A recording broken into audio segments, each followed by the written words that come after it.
Hello viewers, if you are new to the channel, please hit the like and subscribe button and share it with your friends. Also, click on the bell icon so that you get the latest information about the videos that are uploaded. Hello students, welcome back to the new video. In this video, we are going to continue the ongoing chapter number 16, Light. In today's session, we will discuss about the structure of human eye. The human eye. The most remarkable optical instrument is considered to be the human eye. The light from the object that we see enters the eye and is interpreted by the brain. Here, light energy is converted to electrical impulses that is sent from the eye to the brain to interpret the image of the object seen. So, we can say that the most remarkable or the most important optical instrument is our eyes.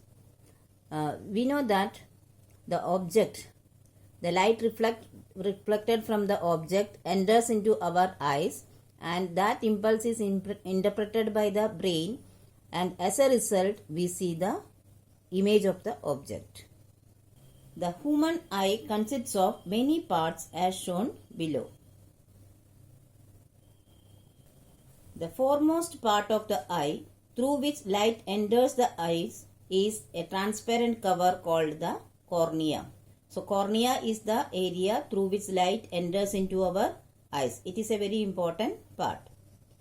Next, the cornea protects the eye, and about 70% of the focusing of light falling on the eye is done by the cornea. The cornea is shaped by a fluid called the aqueous humor.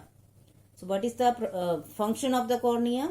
It protects the eye, and 70% of the focusing of the light is done by the cornea.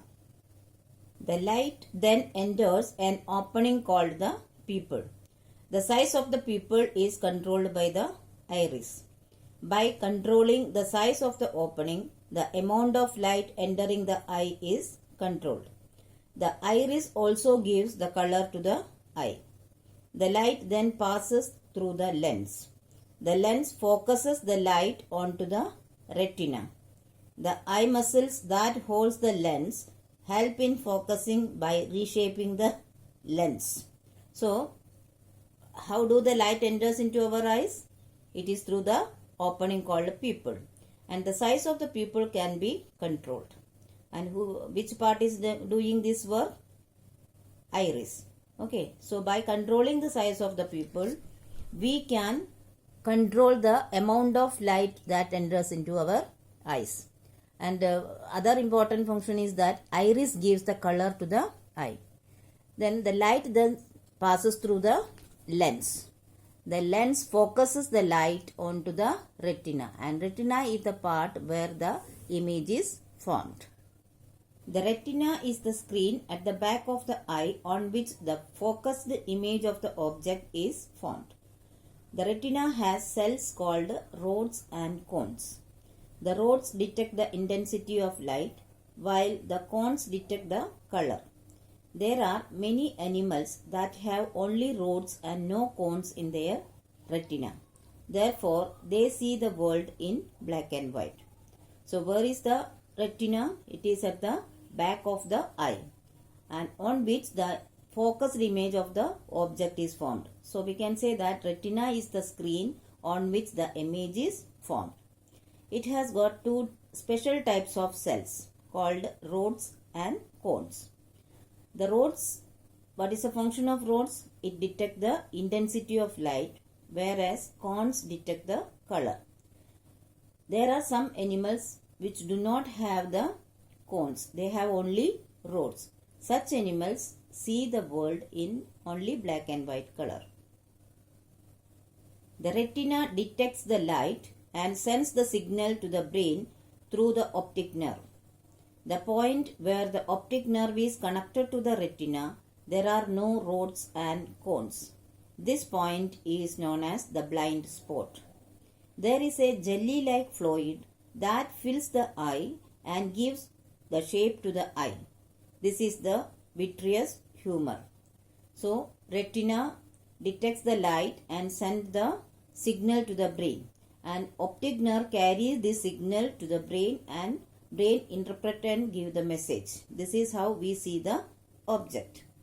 The point on the point where the optic nerve is connected to the nerve, there are no rods and cones. Now you know what is the function of rods and cones. There is a point where there are no rods and cones, so it is known as blind spot. So the jelly-like fluid that fills the eye and gives shape to the eye. This is known as vitreous humor. Now let us do an activity to understand the blind spot. Take a sheet of paper and mark a dot and a cross on it. Hold the paper at arm's length at your eye level. Note that the cross is on the right side. Now close your right eye and look directly at the cross with your left. Keep your focus on the cross and slowly bring the paper towards you.